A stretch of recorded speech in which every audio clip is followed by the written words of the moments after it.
Yo, what's up, Bleach fans? This is Rafa from C Manga, and I'm here to give you a review of chapter 550, Blazing Bullets.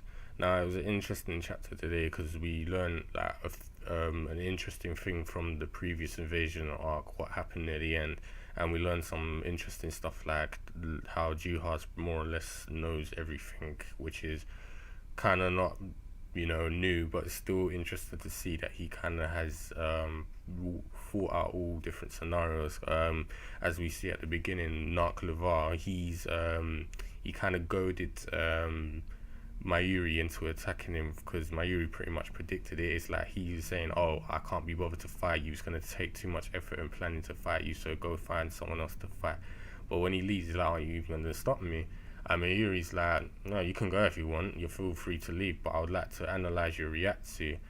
And I really don't believe you're just leaving. You obviously want to goad me into attacking you outside of my comfort zone and into your dimension. So I think he means leaving the light zone and going into the dark, where they're most likely where there's shadows and they have an advantage from what they said before." He senses later, like a few minutes later, he senses that Soifon's Ryatsu, and he sensed that it's apparently defeated her enemy, and without Bankai. But Nuklevar says, "Oh, so you captains managed to find something, to fight with other than Bankai," and it's like just as Juha expected. So Juha more or less has had this whole analogy and scenario planned out from time. It's like, yeah, when we steal the captain's Bankais, they're most likely gonna find something else to use to fight with, which is kind of obvious, but still, like it just seems like this guy knows far too much. But I guess 1,000 years planning can give a guy a lot of time to think and think out all different scenarios. So yeah, that Narcovar guy is basically saying we know a lot more about you than you think.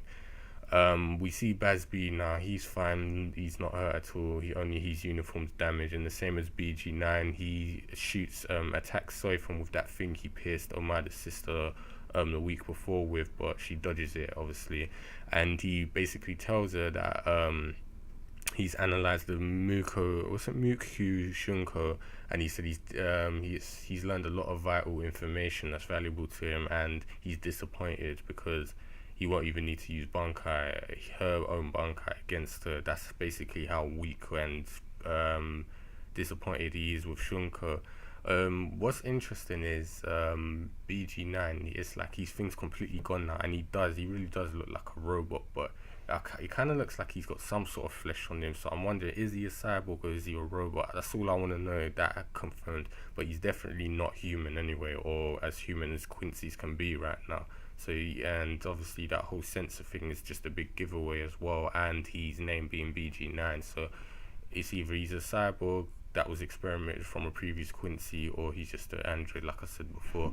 So yeah, he attacks her, there's an explosion, she dodges it, but BG9 follows up and pierces her in the hand and says, like I told you before, I've analyzed your Shunko, and there's another explosion, so it looks like Soifo is in a crap load of trouble now.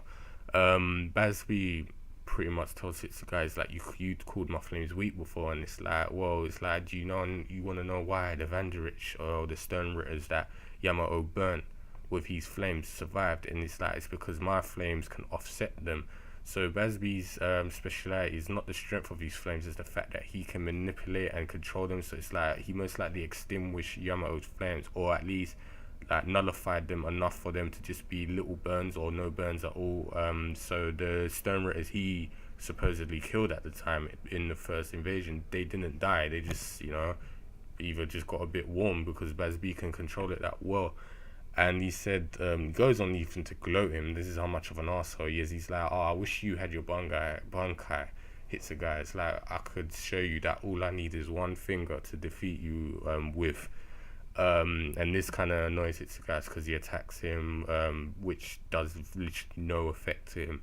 And this is when Hitsuga thinks, oh crap, and he tells Matsuo we need to retreat and kind of gather information to whatever, to attack him next time. And he uses a ice wall, and it's like it's a really fine weaved ice wall, so it's really tight and compressed basically. So there's no gaps to get through, any sort of anything to get through. Sorry.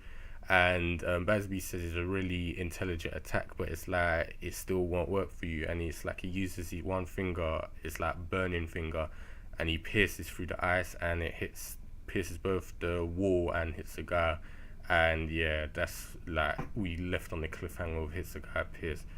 I'm wondering like, is Kubo gonna kill him? But really, I don't think he's one of those characters that he can't really afford to kill. I think the fandom would go mad, but it'd be interesting if he did, but I just can't see it. I don't think I know some captains are gonna die, but I don't think he's gonna be one of them, because me and the other guys in the channel said a few months back that we think all the new younger captains will most likely survive, and all the older veteran ones most likely will die, because they don't really fit with the new Soul Society laws and things like that.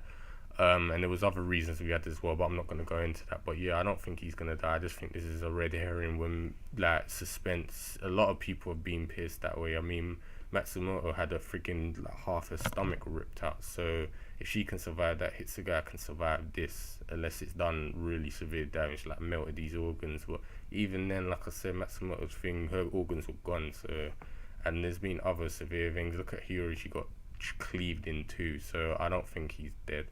But I really want to know what they're going to do now, because it's like, yeah, we think that they've got something to fight back with now, but even that's not strong enough, because it's like they weren't even affected.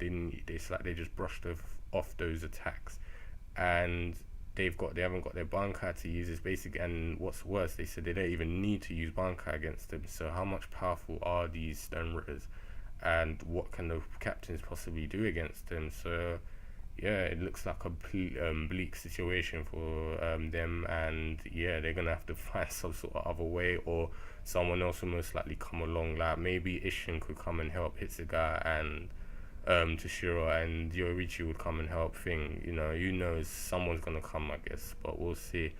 So yeah, that's this chapter for the week. It was a good one. We learned some interesting stuff about some of the some of the Quincy Smarts, I'll say, and it looks like the tables are turned again, so we'll see what happens next week. So as usual, if you guys got any opinions, predictions, and any theories about this chapter and the next chapter, leave them in the comments below. Also, if you like the video and the chapter, leave us a like, and also subscribe for more content in the channel, and I'll speak to you guys next time.